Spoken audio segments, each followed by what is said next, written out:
guys, may re-repair tayo ngayon na isang hindi ko alam ng tawag dito pero dinala sa akin to. Sabi ano daw to, Aisho. Ayan.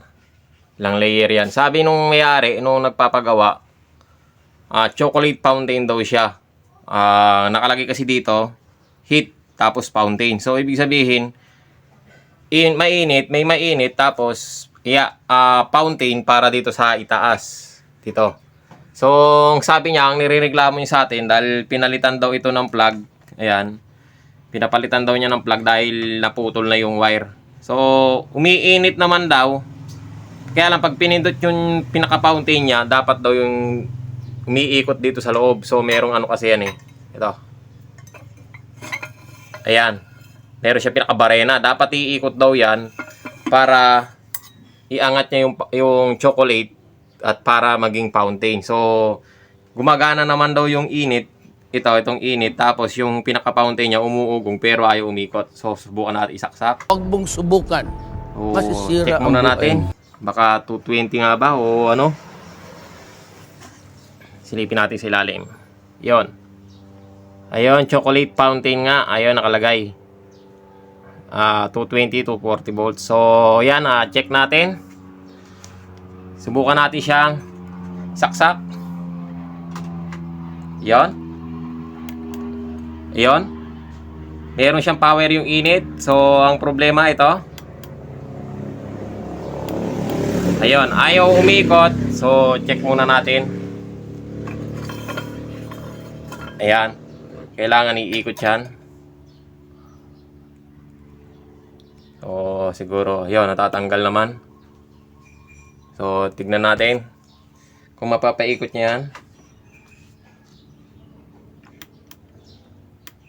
So, di umiikot. Wala. So, ibig sabihin may problema nga. So, ngayon check natin. Buksan natin yung loob para makita natin kung anong problema. Ayan guys, bubuksan ko muna para makita natin yung loob. Ayan, hanggat binubuksan natin to, shoutout muna tayo. Shoutout tayo kay Duday Bacani. Shoutout din kay Anastasio Certeza. Shoutout din kay Jackie Locsin.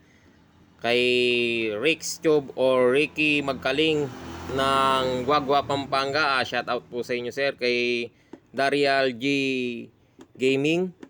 Kay OFW in UAE. Kay Ayesha Tarik. Shoutout po sa inyo. Kay Guido Florence Jr. Kay Bitan Kitoy. Kay Oraco TV Channel, kay Loic Pound Grace, shoutout po kay Ate Lady Warrior, kay Nanay JCG, kay Rudolph Uy Studio, kay JR Kalangaray Vlog, shoutout po kay Lumaga Vlog, kay Eduardo Junior Dato, kay Donato Matias, kay Alex Paroni, shoutout po kay Reynaldo Balocos. Yan, sa ngayon yan muna at tuloy natin mamaya. Ito, nabuksan na natin siya, no? At ito lang yung laman niya. Isang blower na maliit. So, ayun. Kung iikutin natin tong pinaka-hélice, stack up. So, umiikot naman siya kaya lang mahigpit. Oo nga. So, tignan natin. Baklasin ko to ng buo. Itong mismong rewind o itong mismong motor niya para makita natin siguro kung ano itsura o ano problema nito, no? Babaklasin ko lang muna siya ng buo. Okay. Guys, shoutout ulit tayo. Tuloy natin yung shoutout natin. Hanggat binabaklas natin to. Shoutout tayo kay Amis Vlog, kay Lynn Rosella. Ayan, shoutout din kay Ate Lynn Aballe Lifestyle. Kay Bicolana Kaurangan, shoutout po. Kay Teknoy Vlog. Kay Lix TV Official, shoutout din po. Kay Kois Repair and Tutorial, shoutout po. Kay Enting Butingting, shoutout po. Kay Master Andy Rabino TV Tech, shoutout din. Kay Darwin Tech, shoutout po. Kay Leo Tech, kay Jupiter's Legacy Tech, shoutout din po. Kay Junpei Technician, shoutout po. Kay West Jojo Tech, kay Ortec TV Official, kay Jamayag TV, shoutout din po. Kay Raiden the Explorer, shoutout po. Kay Marco Francis 713, shoutout po. Kay Soctech TV, shoutout din. Kay Heros Flores Mix Vlog o Mix TV Vlog, shoutout po kay Edwin Tech. Yan, shoutout din po.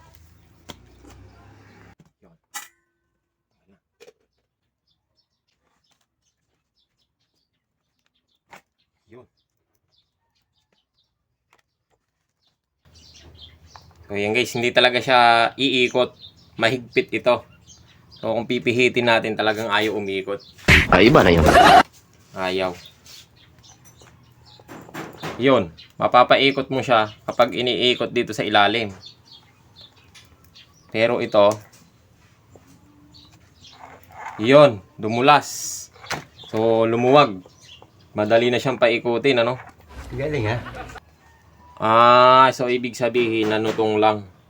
Pwede na. Nanutong itong nagkaroon siya ng humigpit. So, mas maganda siguro kung babaklasin natin ang buo ito para makita natin yung loob.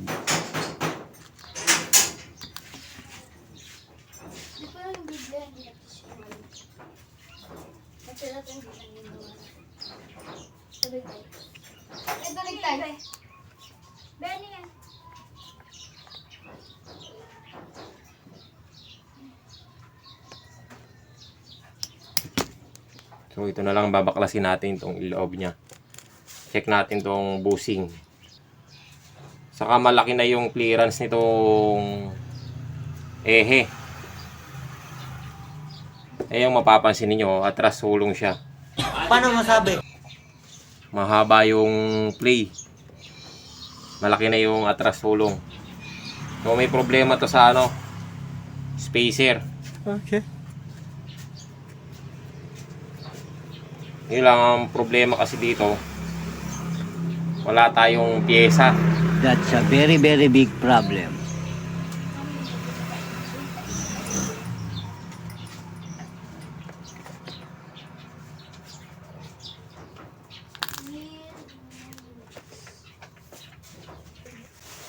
Ayan guys, binaklas ko na siya. Medyo mahirap tanggalin yung tornilyo kaya di ko nakakuha na ng video. Pinunsol ko na lang ito. So ayan guys, mahaba yung play kasi itong spacer naluto na. So kulang na siya ng spacer ngayon. Kailangan kasi yan. Medyo, ayun pa, isa pang problema natin. Parang may problema ka.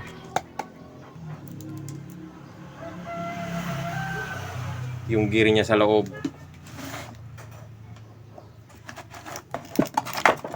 So medyo mahirap-hirap na assemble to, no?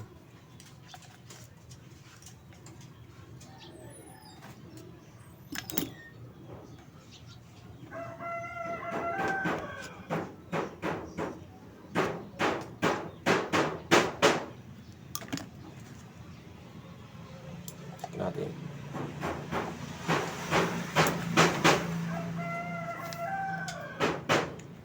Ayun na, may balik yun. So yan, umiikot pa naman. Yun lang, medyo malaki yung play sa likod. Kailangan natin spacer dito sa likod. Hanap muna ako ng spacer na pwedeng ikabit dahil medyo maliit. Ayun guys, wala tayong makita ang spacer, so nilagyan ko na lang siya ng nut sa loob. Yung medyo manipis na nut, yung doon sa may mga volume control, yung mga nut doon sa labas. So siya yung nilagay ko dyan. So ngayon, testingin natin. Ayan. Tapos lagyan natin yung spacer niya doon sa labas. So yun, pumakat. So ayan guys, ito yung spacer niya na manipis. Tapos lagyan na rin natin ng langis, yung bushing.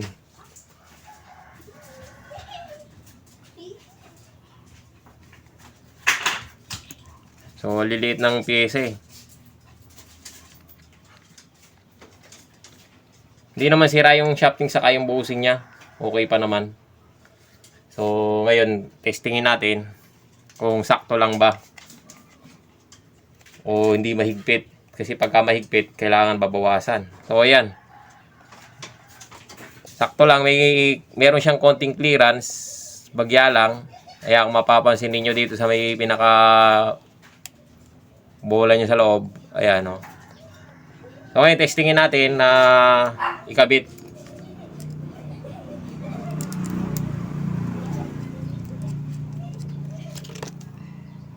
Kung iikot na ba siya.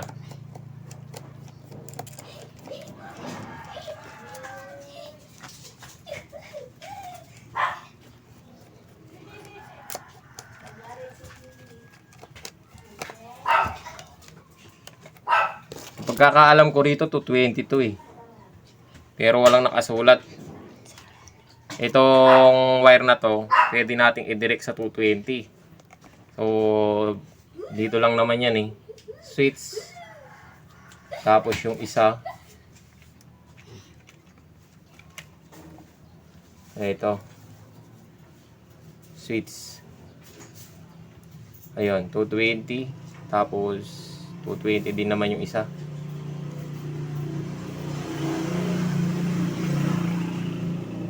Ayun, 220 nga. So, direction ng 220. Pwede siyang ikabit. Pwede siyang isaksak sa 220. Subukan natin. Saksak natin. Huwag mong subukan. Masisira ang buhay mo. So, mahigpit. Yun. Yun, okay na. Galing ha? Ayun o. Halang medyo maingay. So, nagpapakalag pa siguro tong loob niya. Itong pinaka-box kasi may granahe sa loob ito eh. Ayun o. Yung motor nilagyan na natin ng langis pero maingay pa rin. So, bago natin siya lagyan ng langis, grasa, baka may gear sa loob. Subukan muna natin isaksak ito. Pag naisaksak natin to at umandar, okay na yan.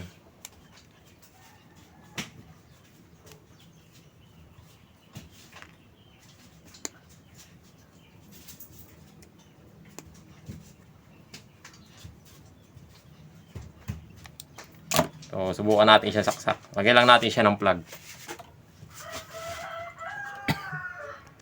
So, yun guys, nilagyan natin siya ng plug. So, sinaksak ko na rito. Ito na. Sasaksak natin. Tignan natin kung iikot ba to. Ayun, umiikot na. Ayan o. Hoy, ang galing. Kaya nga, ito alam kung magaling ang tsamba mo, malakas eh. Kapit na natin siya, no? I-wiring na natin.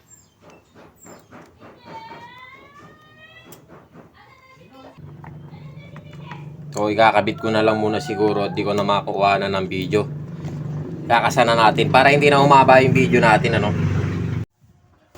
Ayan guys, na-assemble na natin siya. Testingin natin. Isaksak. Ayun. Ayun, umiikot na siya. So, paakyatin niya yung chocolate.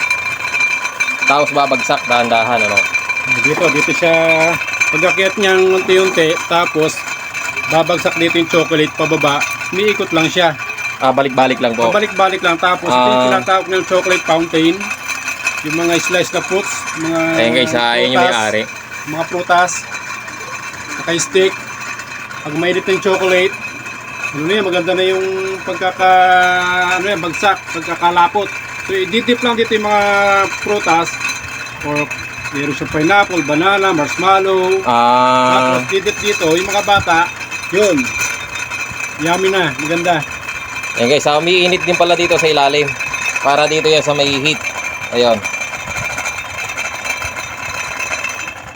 So, okay na. Ayan guys, ayun yung may-ari, si Okay, thank Kuya... you. Ano pangalan, Kuya? Dario Lorenzo. Ayun, May-ari shout out. ng Dario's Grill. Shout out kay Kuya Dario. Ayan. Okay, thank you.